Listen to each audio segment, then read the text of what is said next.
Today's professional cameras boast amazing sensors that capture a massive amount of tonal data.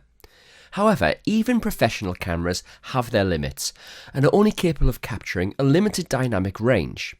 But by shooting in RAW rather than JPEG, we can work harder to expand this dynamic range in post-processing software to create an HDR style frame that makes more of the highlights and shadows in the scene.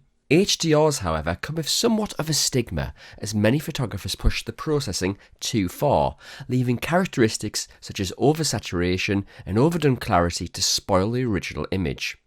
There is another way though, a route to professional looking HDR style photos, and the key to unlocking this technique lies in Affinity Photo 2's non-destructive RAW editing. This feature in the new software allows users to keep dipping back into RAW processing, while also allowing you to utilize all of the standard photo editing features too. So, to make sure we're able to access the non-destructive capabilities of Affinity Photo 2's RAW editing processing, we first need to link the image. Open the RAW file and the software will automatically switch to the develop persona. At the top of the interface you'll find the output option. So click on it and select RAW Layer Embedded, as this will retain all the developed changes and any edits in the photo persona. At the right hand side of the interface you'll find all the editing tabs. Let's start in Basic and scroll down and select Shadows and Highlights. By dragging the Shadows slider to the right and the Highlights slider to the left, we can correct any exposure mistakes while rescuing highlights and revealing shadows. You can also scroll up and use the black point and brightness slider to further balance the exposure. Now, we will refine the exposure later, so it doesn't have to be 100% perfect at this stage.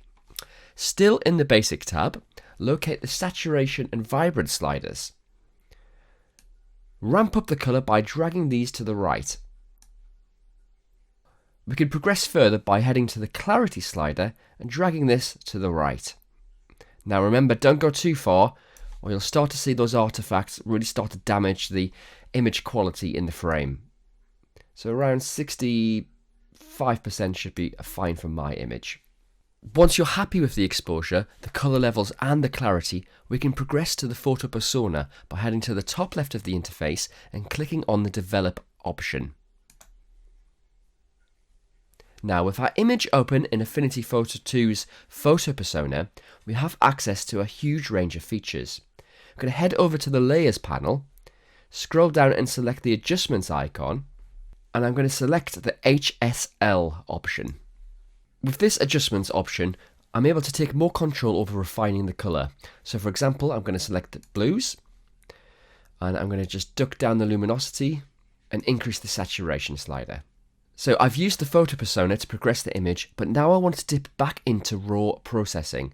And this is why this new feature is brilliant. So all I have to do is head back to the Layers panel, double click on the RAW icon, and hey presto, I'm back in the Develop module. So now I'm going to turn my attentions to the white balance in the frame. Click on the option, and I think I'll warm it up slightly by dragging the temperature slider to the right. There we go, that looks nice. And lastly, to add a pro finishing touch, I'm going to add a slight vignette. So I'm going to click on the Lens tab, scroll down to Post Crop Vignette, and I think I'll just drop the slider to the left a little bit. There we go. Now, I mentioned before about refining the exposure later on, and this will be my last adjustment. So I'm going to click on the Develop tab one more time. I'm going to go back to the Layers panel and find the Adjustments icon. And this time I'm going to select Curves, and I'm going to draw out a rough S shape, and that just adds that punch and corrects the exposure even further. So there we go, that's how to use the non-destructive RAW editing in Affinity Photo 2. Have fun editing your RAW images, and I'll see you next time.